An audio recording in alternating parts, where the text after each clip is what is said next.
Stephanie, and welcome to the Reading Room. This is the playlist where I review what I read in the last month and do my best to keep these spoiler-free, or at least give you plenty of warning if I am about to spoil something. And since June is my birthday month, that is why I'm wearing the crown. I'm not just being a weird asshole. I mean, I am a weird asshole, but I am wearing this for a reason. And before I get into the reviews, I do want to say, as I say in all my reviews, these are solely about the books and not about the authors as people. So let's dive in and talk about the books that I read in June. So first up is a book that I actually expected to finish in May, as it is such a small little guy.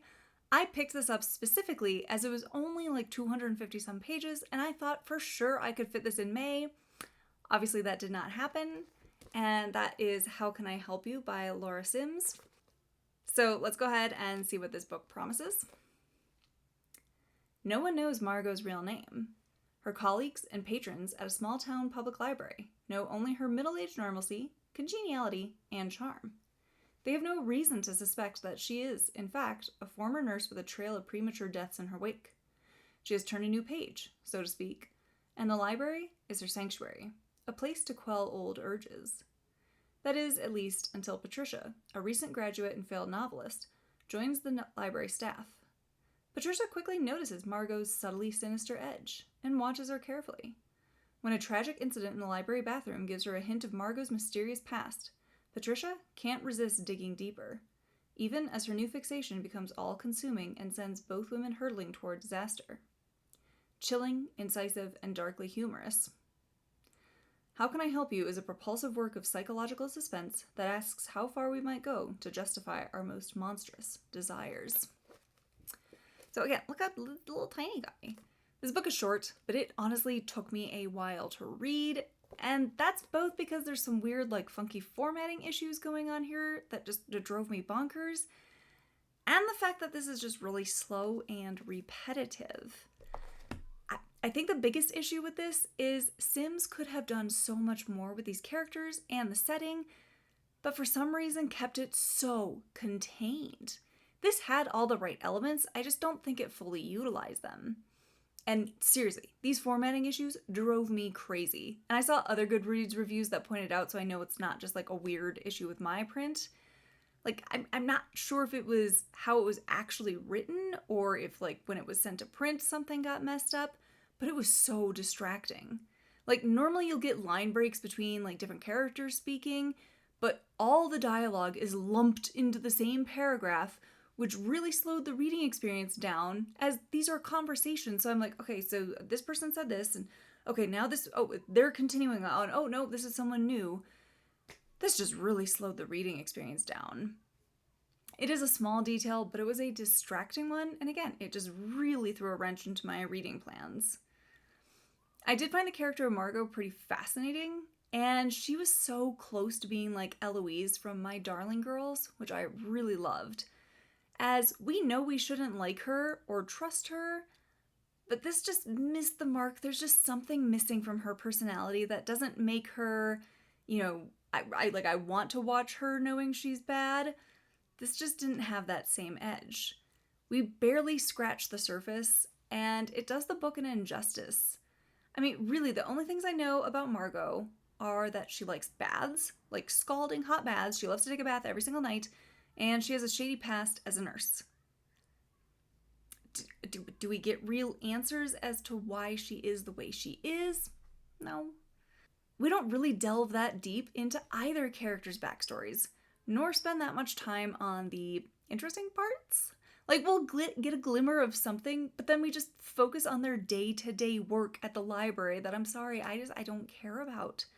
And it's amazing, as in super convenient to the plot, that these women are able to jump to wild yet correct conclusions every single time. I've said before in some reviews that some books feel like first drafts that were accidentally sent to the printer, and this one kind of has the same feel. This book is a first draft where we're getting the major beats down, but then we need to go back in and beef it up, and we just apparently skip that step, which really sucks because this could have been absolutely amazing. Then we get to the ending, and when I say the ending is abrupt, I mean abrupt. I had 15 pages left, and I kept thinking, like, there is no way this can end in 15 pages. We have so much to figure out and deal with, but oh no, that's the end? That's the end. Oh, okay, I guess. Like, I totally see what Sims wanted here, but it just needed some finessing. Like, I feel like a mom who was all, I'm not mad, I'm just disappointed. This book just ended up being a lot more boring than it should have been. And the characters were honestly just really one-dimensional, so it made it hard to immerse myself in them and in the story. I ended up giving this 2 out of 5 stars, mostly because the idea for this is really, really good. I was so excited for a supposed thriller that was going to be set in a library, and one character is a novelist. This should have been amazing for me. I should have devoured this. This actually put me to sleep a few nights. Like, my husband ended up taking a photo of me sleeping, like, trying to hold the book open. This just didn't do it for me. Again, mostly I'm just sad, as it had the right building blocks, just doesn't build into anything. It fell flat, and the story ended up being pretty bland. Next up was a book that I've been really looking forward to, and that is The Return by Rachel Harrison. Mostly I was excited about this because Rachel Harrison has been hit or miss for me for the 2 books that I've read by her. I did not enjoy Cackle, but I absolutely love Such Sharp Teeth. So I was excited to see which way this was going to end up leaning. But let's go ahead and see what this one promised. Julie is missing, and no one believes she will ever return, except Elise. Elise knows Julie better than anyone, and feels it in her bones that her best friend is out there, and that one day, Julie will come back. She's right. 2 years to the day that Julie went missing, she reappears with no memory of where she's been or what happened to her. Along with Molly and May, their 2 close friends from college, the women decide to reunite at a remote inn. But the second Elise sees Julie, she knows something is wrong. She's emaciated, with sallow skin and odd appetites. As the weekend unfurls, it becomes impossible to deny that the Julie who vanished 2 years ago is not the same Julie who came back. But then who, or what, is she? So all in, I really enjoyed this. That's now 2 Harrison books that I've enjoyed, as, again, I loved Such Sharp Teeth. I do think that she really knows how to write scary scenes, and she really keeps me guessing. Like, truly, what the hell was going on in this story? And I had to keep reading to find out. I ended up reading this in a day. Now, I was sick, so I just sat down and read the entire thing. But if I wasn't really engaged, I think I would have ended up napping instead, so this book definitely held my attention. The setting is completely over the top, but it also works so perfectly and really contributes to the unsettling atmosphere that this book is creating. It felt gothic, but also somewhat modern, but also super kitschy. Like, I loved the setting and just how the weather keeps them trapped there as they start to realize that things are seriously wrong. Because there's a huge juxtaposition of, like, the creepy things that are happening and then just this, like, overly bright, crazy hotel. Like, what hotel is it? There's this one in, like, California that's, like, wildly themed with different rooms, and that's just, like, very loud and bright and in your face, and everything is themed. That's what this hotel was. So you have creepy things going on, but then, like, you walk into a room and it's, like, Romeo and Juliet with, like, pink everywhere. So the setting just really amped up the atmosphere that Harrison was building here. So like the back cover copy says, Julie is Julie, but she's also wrong. She's changed, and a lot of her changes are very disturbing. But the friends don't want to make her relive what happened to her or really press her for answers and make her relive that trauma. They just want to try to move forward. I really did like the friendship aspect in this and the friendship dynamics. It felt very true to life. They have so much shared history, and it seems like they want to be in each other's lives, even though it is harder as adults, especially when they're so far apart and their lives are completely different.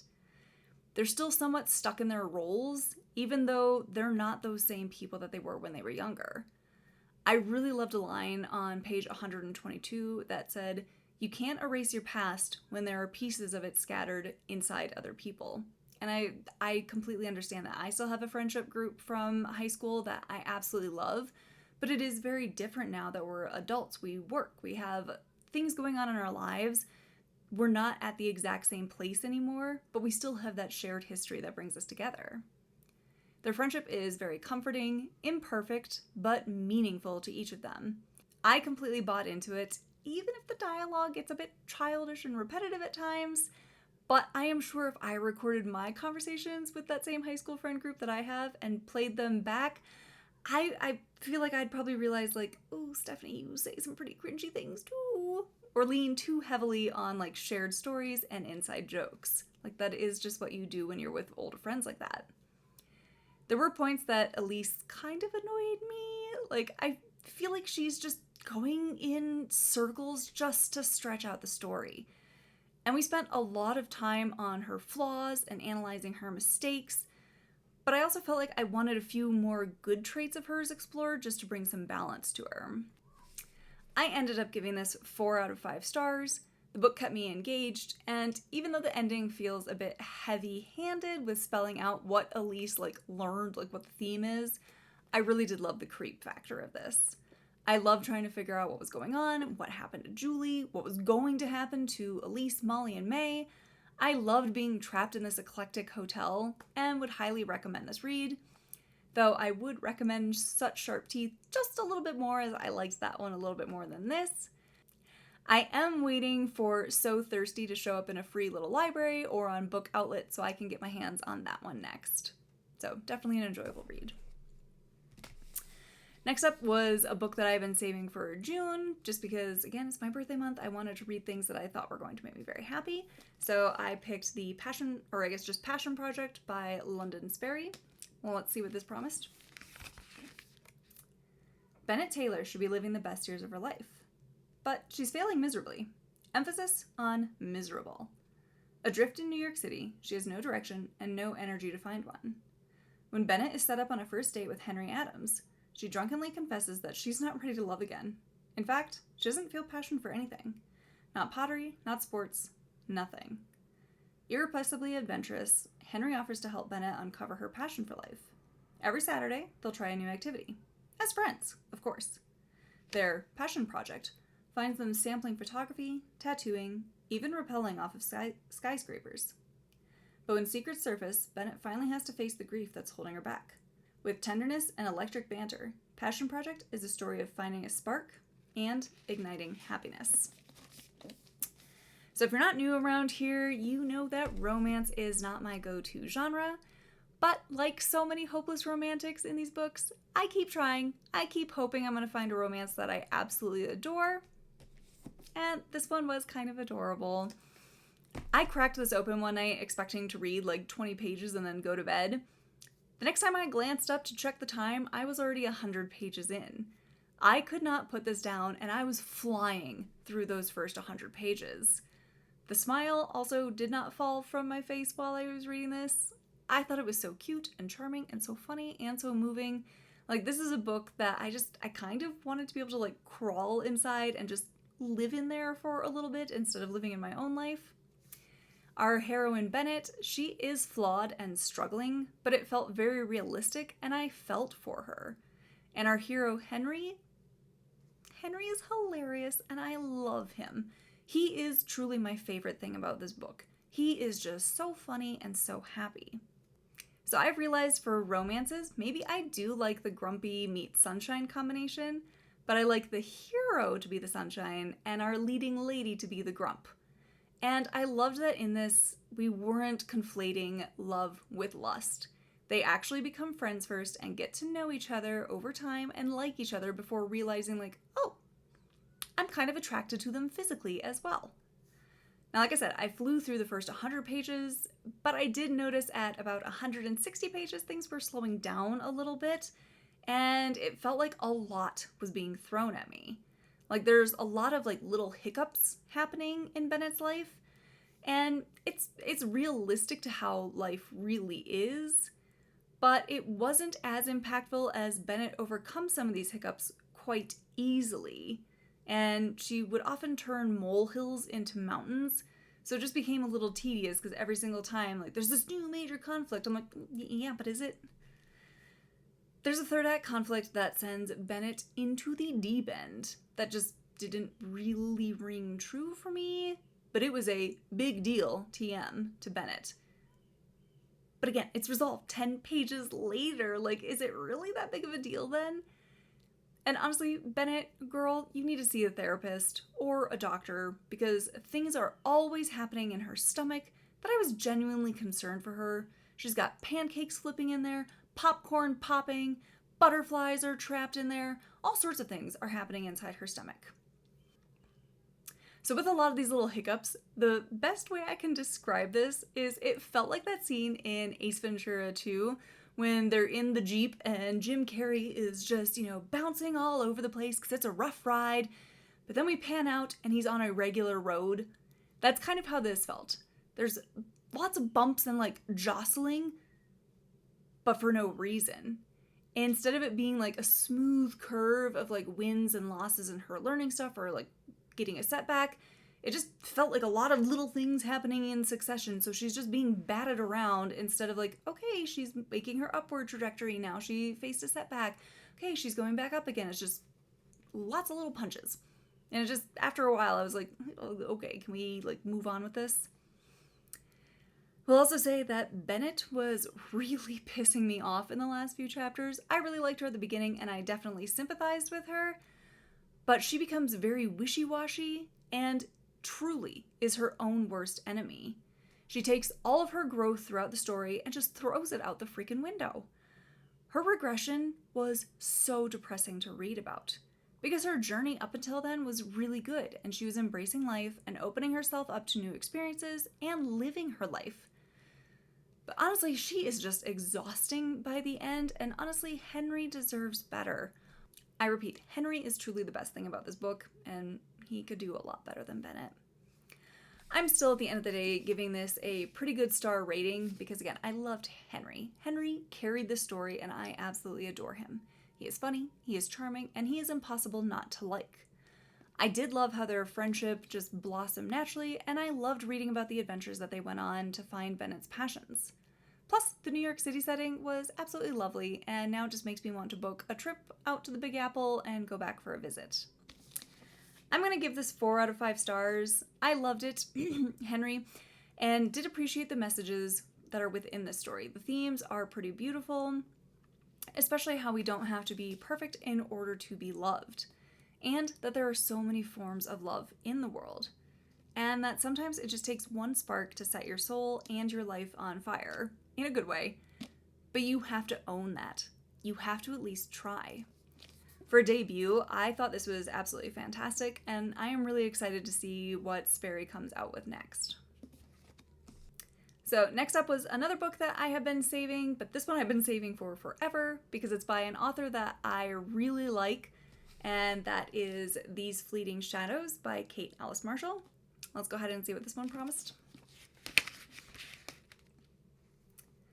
Helen Vaughn doesn't know why she and her mother left their ancestral home at Harrowston Hall, called Harrow, or why they haven't spoken to their extended family since. So when her grandfather dies, she's shocked to learn that he has left everything, the house, the grounds, and the money, to her. The inheritance comes with one condition.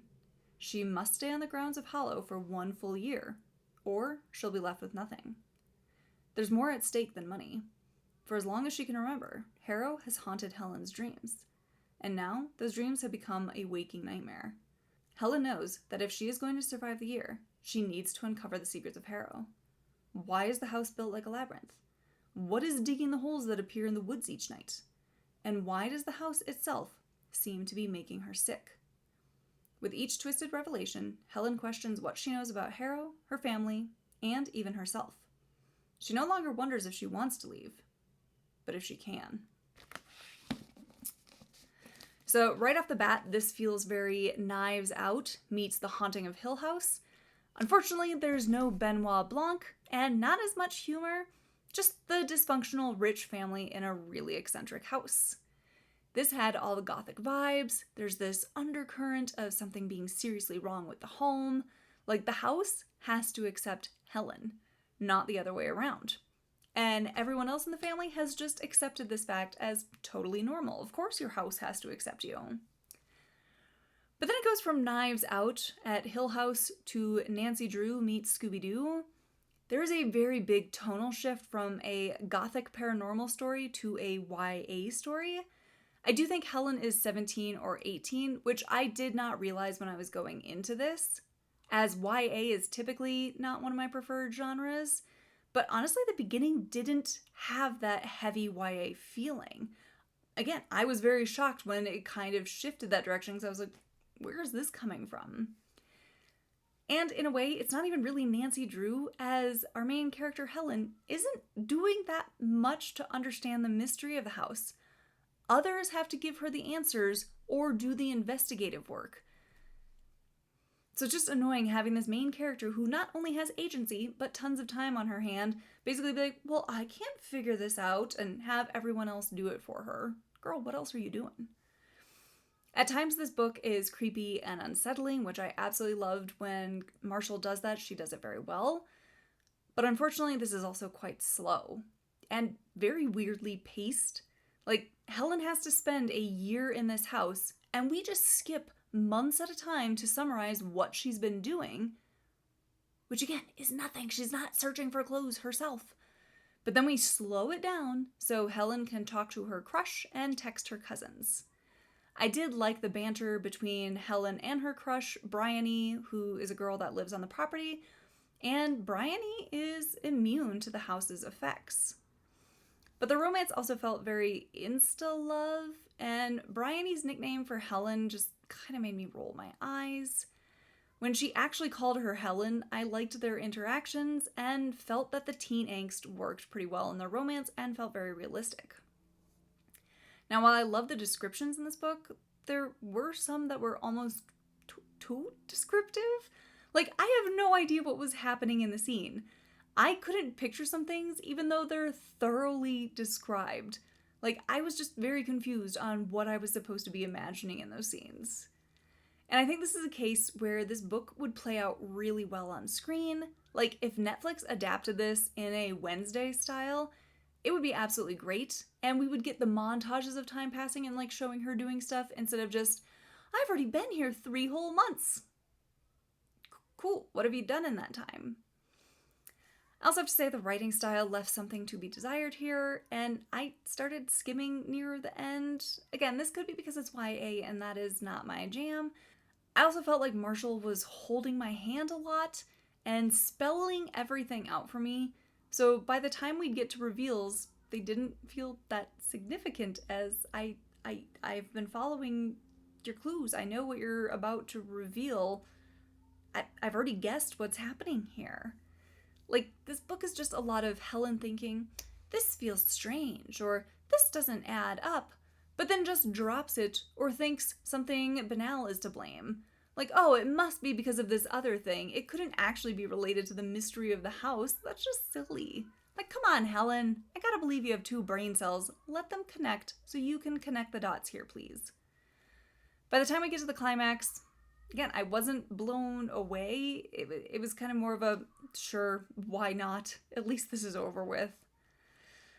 I hate to say it, but overall, I just felt very disconnected from this story. It had such a great setup, but a boring main character who makes insane leaps in logic that I couldn't follow. There were confusing descriptions, so I just couldn't picture anything. And just this overall sense of, why bother? There's a lot going on here, but it's also just kind of boring at the same time. I am so sad because I love Marshall's adult novels, but this was a miss. I came super close to DNFing, but I also had to know, like, what the fuck is going on in this house? Was it worth finding out? Like, this ended up feeling overly convoluted, and I think that's maybe what it was going for. Like, readers will surely be impressed when they have no idea what's going on and what it all means. I'm over here like Kayla Maroney. I'm not impressed. I want to actually understand. I ended up giving this 2 stars. I didn't hate this. I just kind of didn't care enough to hate it. I was so checked out from this reading experience, which is a real shame, as this has some great ideas and themes, and I'm a straight person, but I found the queer rep pretty okay. and it made for a pretty good read during Pride Month. This should have been a powerful read about choice within a supernatural story. I'm honestly just left a little unsatisfied. I have so many questions about the house and everything going on, so that I'm just left with a feeling of this experience being incomplete. Like, I still don't understand the why behind a lot of things that happen in the story. Now, I do want to give a content warning if you are thinking of picking this up, that there is a lot of harm done against children in this. If that would be hard for you to read, I would suggest avoiding.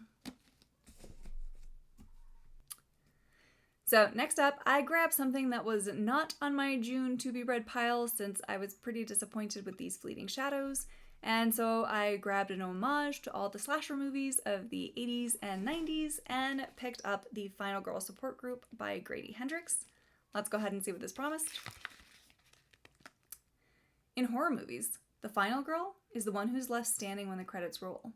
The one who fought back, defeated the killer, and avenged her friends. The one who emerges bloodied but victorious. But after the sirens fade and the audience moves on, what happens to her?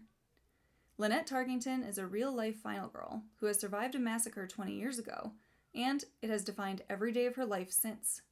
And she's not alone. For more than a decade, she's been meeting with 5 other actual final girls and their therapist in a support group for those who survived the unthinkable, putting their lives back together piece by piece. That is, until one of the women misses a meeting, and Lynette's worst fears are realized. Someone knows about the group and is determined to take their lives apart, piece by piece. But the thing about these final girls is that they have each other now, and no matter how bad the odds, how dark the night, how sharp the knife, they will never, ever give up. So I absolutely love the idea of this and the references to classic slasher movies.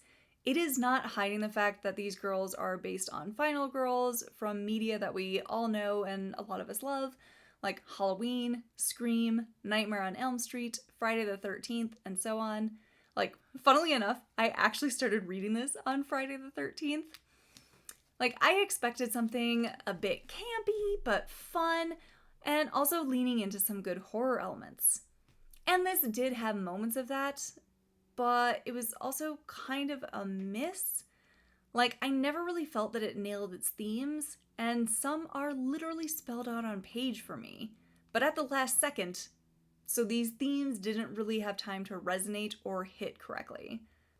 So I gotta say, our main girl, Lynette, is so annoying. She's annoying as hell. I get it, she has PTSD, but she also doesn't seem to want to move on. She's stuck in her identity as a final girl and spends her entire life paranoid that someone is coming to get her. Her therapist, and she herself, have failed her. Like, Sydney Prescott would never. She has a life to live, and these wannabe slashers only wish that they could have this kind of power over her and derail her life. She doesn't have time for you. Lynette does not have a life. She doesn't have friends, and when push comes to shove, she will throw other final girls in front of her as human shields so she can make it out alive.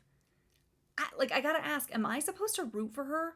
Like, where is this will to live coming from? Yeah, I know that was way harsh, Ty, but I did not like Lynette. Like, what does she have to live for? She constantly tells us how smart she is and how she's always thinking, like, 20 steps ahead. I'm not seeing it because she's kind of an idiot. She says she always thinks before she leaps, but she is always jumping to conclusions or making rash decisions and being upset then when it bites her in the ass. And she's just plain mean to the other girls and just other human beings around her, especially the people that are trying to help her. Girl, don't bite the hand that feeds you. Like, why am I supposed to care if her slasher gets up after being shot 67 times and chases her around with a butcher knife? I'm kind of rooting for him. For the book being about their final girl support group, we actually spend very little time with their group, or when we do, they're fighting with each other. Like, I have to say, I really liked Heather. She's an asshole, but at least she owns it, and she was pretty funny on occasion. And Marilyn at least still has a soul. Now, my heart absolutely broke for the characters of Julia and Danny, and I felt so bad for them that they have someone like Lynette in their lives. I felt like Janice from Mean Girls. Like, I just wanted to jump inside the book and warn them that, like Regina George, Lynette is a life ruiner. Stay away from her.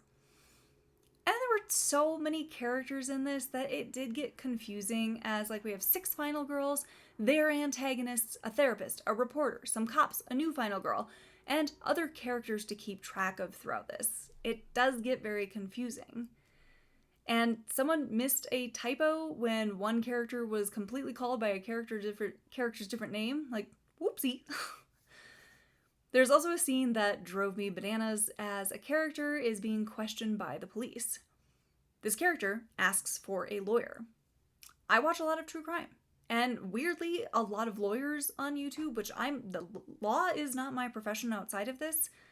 I absolutely love Bruce Rivers, as I am a former Minnesotan, and I think he lives like in Minneapolis or St. Paul, like up in the Twin Cities. And I also enjoy the Lawyer You Know's content. They're very fun to watch. And in all of their videos, it's pretty much, as soon as you ask for a lawyer, questioning by the police needs to stop. Or if they do continue to ask questions, those questions and answers cannot be used in court. The person has asked for legal representation. Questioning has to stop until that representation is present. So everything that these people are doing, it's inadmissible. And yet, in this book, this character invokes their right to legal counsel, and the police are still harassing them and asking them questions or telling them, well, it's going to take some time to get you a lawyer, so maybe you should just keep talking. Why? You can't use any of their responses anyway. So if you got a confession, sucks to be you because you can't use it. Like, I know I need to suspend some disbelief, as this is a book where Sidney Prescott and Laurie Strode have new faces and identities, but come on. Like, that's a pretty simple thing. And again, it doesn't even amount to much. Like, it doesn't mean anything. I have to point this one out. I do not love that the only black final girl is the first to go missing. And then it kind of skirts an issue later in the book that felt racist with that same character, that I just, like, did we need this? Do we need this in the book? Because I don't think we do. Now, I will say I did absolutely love the mixed media format and like the newspaper clippings, web pages, chat threads that were mixed into this. These pieces explored the themes really well and added a sense of reality to the story. I did love the callbacks to slashers and kind of just the meta feeling that this book has. And I did laugh out loud a few times, so I will give it that. This had all the right elements to be a fantastic read.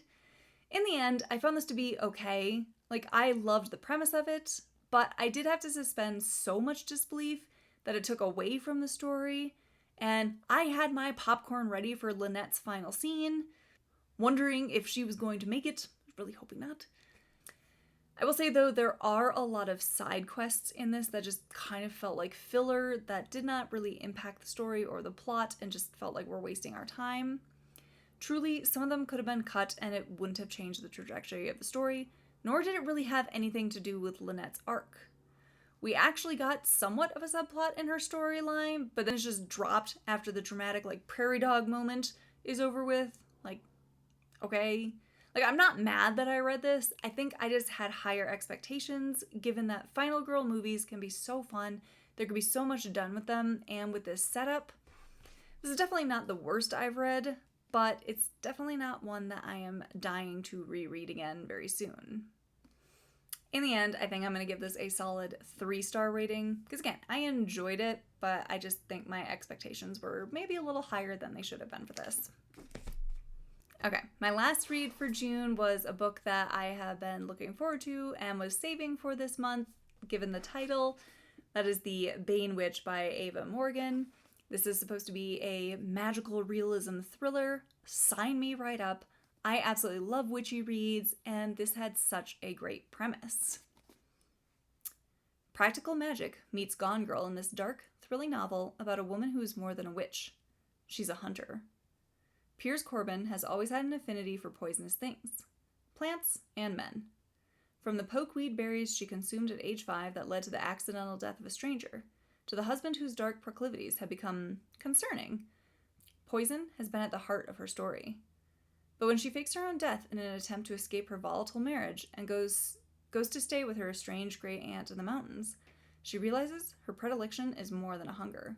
It's a birthright. Piers comes from a long line of poison eaters, Bane Witches, women who ingest deadly plants and use their magic to rid the world of evil men.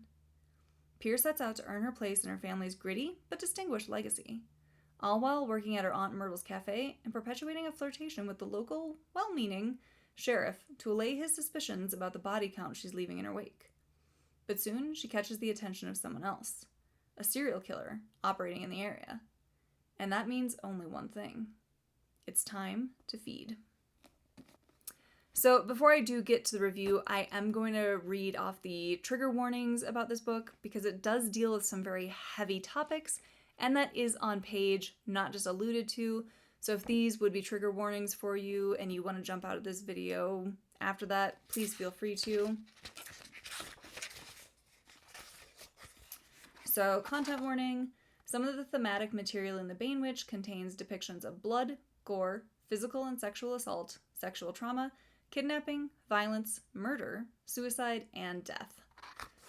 And again, they're explored in this, but it could be very harmful for some people to read.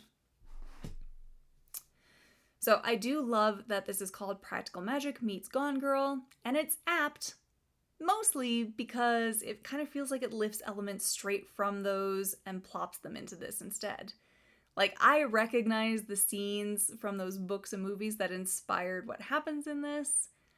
And I will say, I'm pretty torn on my feelings about this book, as I enjoyed it, but I now wish I had waited until autumn to read this, as it has all the autumnal vibes, and it is a book that demands that you be immersed in the setting.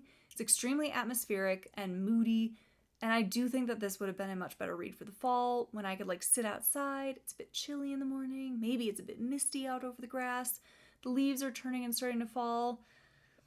Reading this outside on a 105-degree day, it didn't match up. So I will say that maybe that could be impacting my reading experience a little bit, because the setting here is absolutely great. I loved the forest feelings, the witchy vibes. I also really loved the idea and the lore behind these Bane Witches. The concept here is absolutely fantastic, and the purpose behind their powers is something that I could definitely get on board with.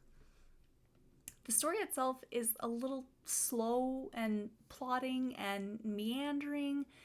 It also felt like it very much suffered from a lot of fits and starts and stops and we're moving but we're not, but we're moving but we're not. It wasn't very smooth. There were times that I was really engaged with this, and there were times that I found myself skimming. Truly, my interest kind of waxed and waned in this. The beginning also felt very info-dumpy as we learn about Piers and how we got to where the story starts, but we're just dropping these chunks in. And I gotta say, I'm not really sure how I feel about Piers, as she kind of changes throughout the book, not in a story arc way, but in a what's required for the plot kind of way. She starts out the book very strong and calculated, but then makes terrible, rash decisions. She is fine with the dark deeds that she has done, but looks down her nose at her family for doing the same thing. It felt very much the rules for thee, but not for me mentality. And a lot of the book is about ridding the world of evil people, but Piers is constantly bewildered that her family does this. Ma'am, these people are monsters. They're not barely even human. There was a scene that really upset me because she's upset with another witch because one of the other characters' marks, so their victims, was a 21-year-old guy. He's so young. He's pretty much a child himself. What was the witch thinking? She is so mad at this other witch for what she has done until the witch has to spell it out. He may have been young, but he has also left a wake of people that he has harmed. And do you know how young his own victims were? Some of them were toddlers.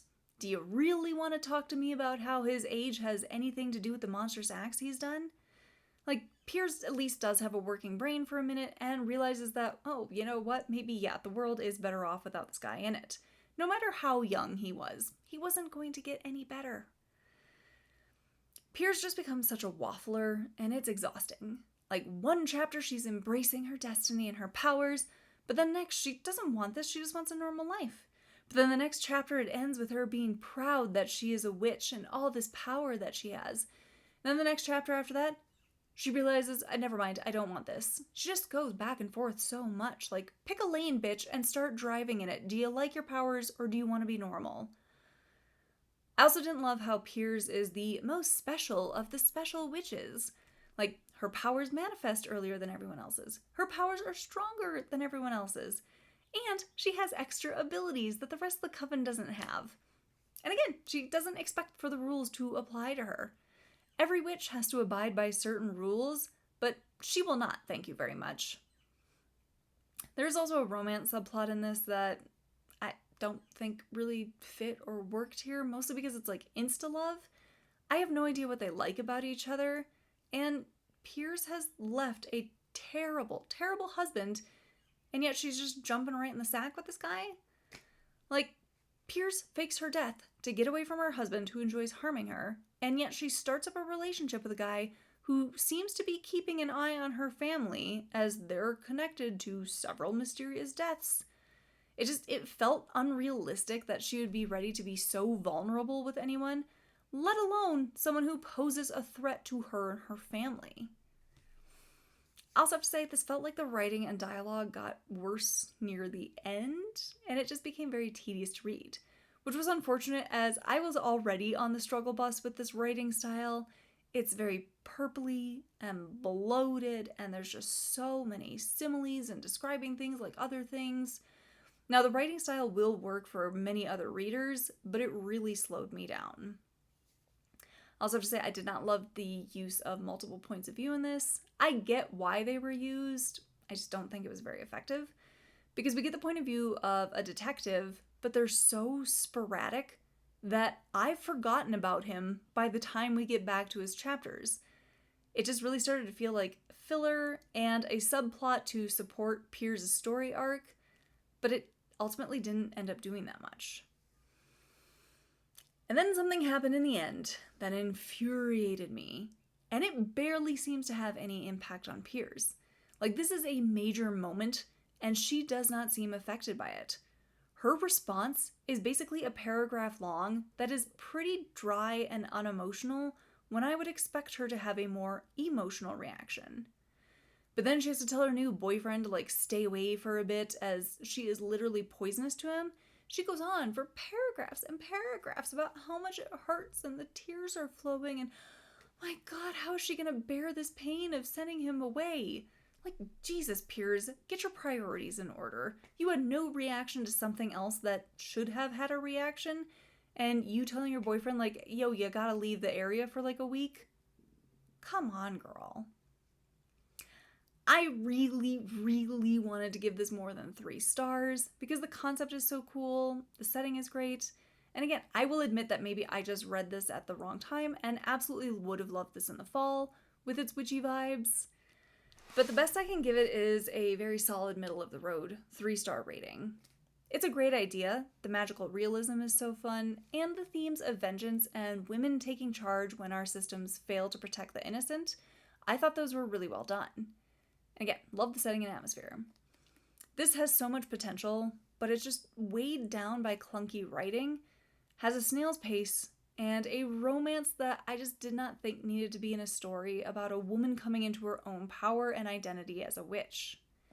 This is another read that I think would actually be really well adapted to the screen, and then at least we wouldn't be in Piers' head listening to her flip-flop constantly and just judge everyone around her, because that got old pretty fast. So all in, a pretty decent month, a mix of some highs and lows, but I'm pretty happy with what I read in June. If you have any recommendations of what I should check out in July, please leave your recommendations in the comments below. Otherwise, thanks for joining me in the reading room, and I hope I'll see you next month.